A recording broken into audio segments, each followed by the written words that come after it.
बिस्मिल्लाहिर्रहमानिर्रहीम दोस्तों, अस्सलाम वालेकुम। Sprinkler drip irrigation expert YouTube channel में खुशामदीद।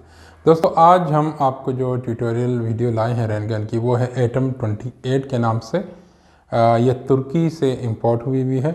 इसका जो इनलेट है वो इंच का भी हो सकता है, वो 1.5 इंच का भी हो सकता है। इम्पैक्ट टाइप ये स्प्रिंकलर है और इसका जो परफॉर्मेंस है, इसकी जो वर्किंग प्रिंसिपल है वो एग्जैक्टली वही है जो एटम 35 की थी। उसकी वीडियो अगर आपने नहीं देखी तो ऊपर लिंक में आपको नज़र आ रहा होगा और नीचे डिस्क्रिप्शन में भी उसका लिंक मौजूद है। बहरहाल ये एटम 28 रेनगन है और ये इसका मेन डिफ्यूज़र है।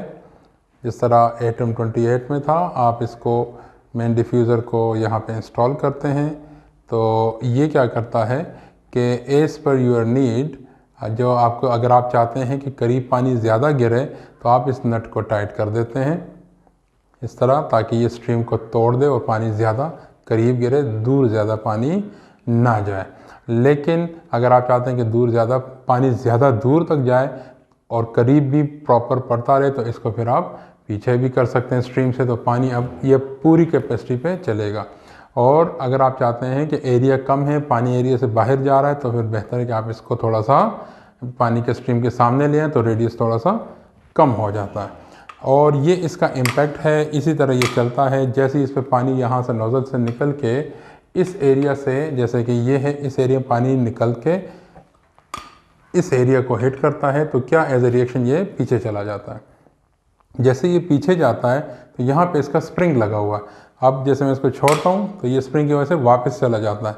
अब यहाँ आया, देखें ये इसने इसको इम्पैक्ट किया, पुश किया और ये अब क्या कर रहा है, इसने मूवमेंट शुरू कर दी। ठीक है। और इसके अलावा इसके साथ एक मूवेबल डिफ्यूज़र भी आता है जो यहाँ पर लग जाता है। मैं अभी आपको वो भी लगा के दिखाता हूँ। दोस्तों, ये इसका मूवेबल डिफ्यूज़र है, ये उसका स्क्रू है। आप इसको यहाँ पर लगाएंगे, ये जो आपको नज़र आ रहा है यहाँ पे होल, इधर आप इसको फिक्स करेंगे और उसके बाद इस स्क्रू को यहाँ से आप इस पर फिक्स कर देंगे ताकि ये मोशन के दौरान गिरे ना। जैसे कि ये मैंने इसको लगा दिया है। ठीक है जी। अच्छा, अब क्या होगा, अब ये तो मैंने आपको कहा ना कि जब आप इसको मूव करते हैं तो क्या ये परमानेंटली, यानी जब तक आप इसको वापस नहीं लेके जाओगे, ये थ्रो को कम ही रखेगा या ज़्यादा ही जाने देगा। लेकिन अब फॉर एग्ज़ाम्पल आप चाहते हैं कि कुछ वक्त के लिए पानी टूटे और फिर दूर चला जाए, फिर करीब लगे, फिर करीब हो थोड़ा सा पानी, फिर ज़्यादा दूर जाए।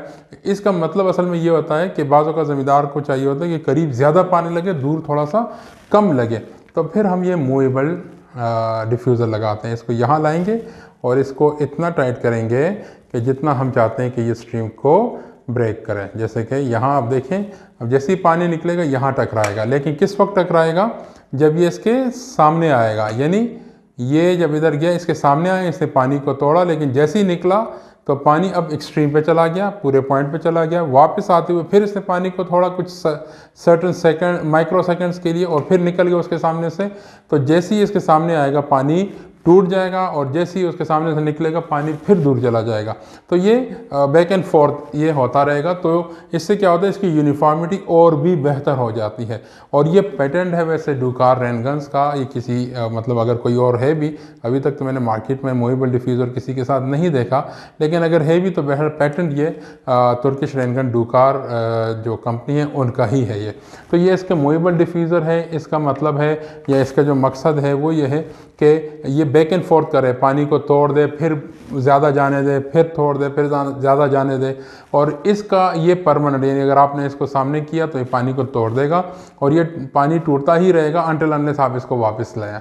तो ये चूँकि थोड़ा मुश्किल काम होता है, इसको फिर हम ज़्यादातर उस केस में इस्तेमाल करते हैं जैसे फॉर एग्जांपल ये 50 फुट पानी दे रहे हो और आपको 40 पे चाहिए, तो हम इसको एक दफ़ा कम करके 40 पे ले आते हैं और उसके बाद ये हम लगा लेते हैं ताकि यूनिफॉर्मिटी मज़ीद बेहतर हो। ये ना भी हो तो ये एक जैसे ही पानी लगाता है, लेकिन अगर ये लग जाए, यानी 0 से 40 या 50 फुट जहाँ तक पानी जाएगा एक जैसे ही लगेगा, अगर ये हो तो मज़ीद बेहतर हो जाता है।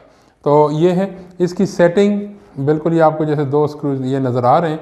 अब फॉर एग्ज़ाम्पल आप चाहते हैं पूरा सर्कल घूमे, तो क्या होगा कि आप इन 2 चीज़ों को नीचे रखें। अब ये देखें पूरा सर्कल घूम रहा है। अब आप चाहते हैं कि ये इस सेक्टर में काम करें, तो अब क्या होगा कि हम इसको उठा लेंगे ऊपर की तरफ। अब देखिए यहाँ पर ये इसने हिट किया तो हम इसको यहाँ ले आएंगे, ये इसको हम यहाँ पर टाइट कर देंगे। अब ये क्या यहाँ रुक गया, पीछे नहीं जाएगा।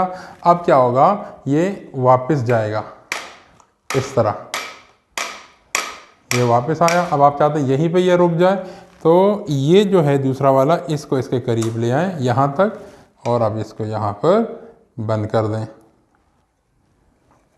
क्या होगा, यहाँ पे आके ये रुक गया। अब जब ये वापस जाएगा तो ये इस तरह जाएगा। ये देखें, अब ये पीछे, क्योंकि इसका अब ये अब दोबारा से इससे शुरू कर दिया। अब देखिए ये बैक एंड फोर्थ होता है। और ये हुआ किस तरह, तो अब आप फॉर एग्जांपल अब आपने इसके आर्क मज़ीद ज़्यादा करने तो ये कर दें। अब ये यहाँ आएगा, यहाँ से आके यहाँ रुक जाएगा। आपको लगता है कि यहाँ कम करना है तो इसको उठा के इधर तक ले आए। अब ये यहाँ इस सेक्टर में घूमेगा। या आपको लगता है कि यहाँ मुझे ज़्यादा पानी चाहिए तो इसको पीछे ले आए, जितना आपको रिक्वायर्ड है वहाँ तक इसको ले आए आप। तो ये इस तरह इसकी एडजस्टमेंट्स हो जाएंगी।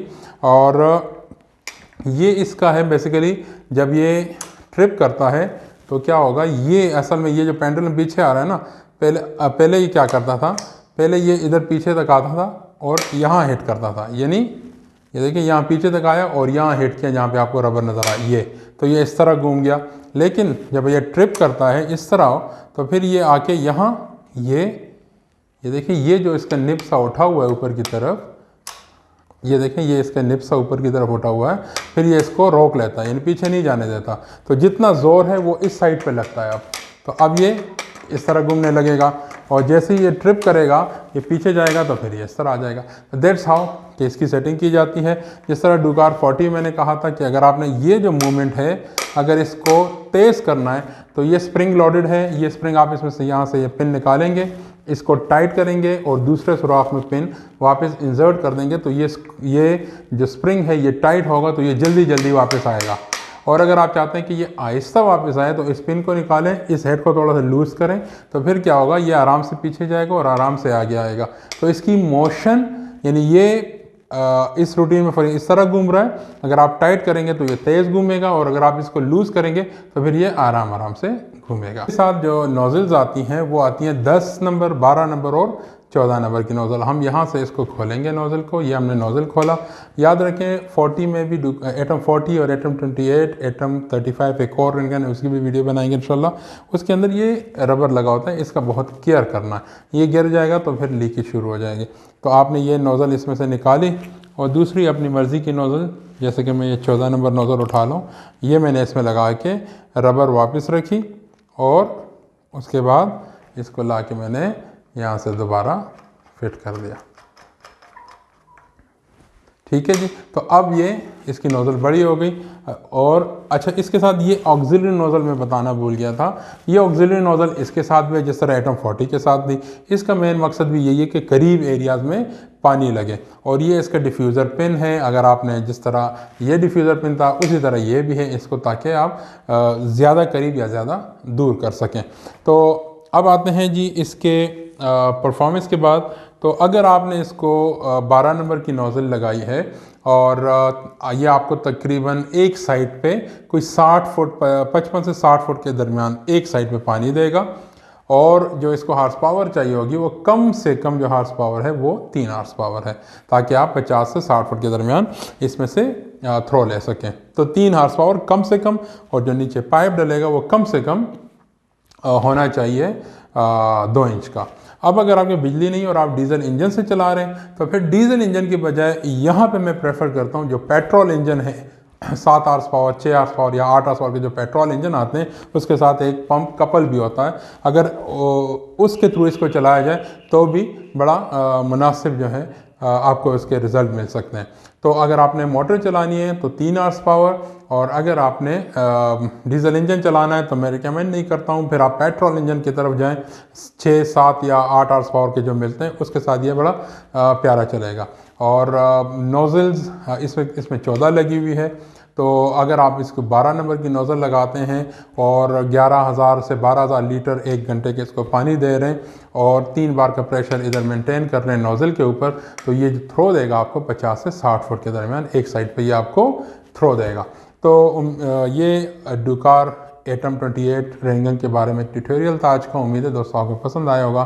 Thank you so very much. अस्सलाम वालेकुम।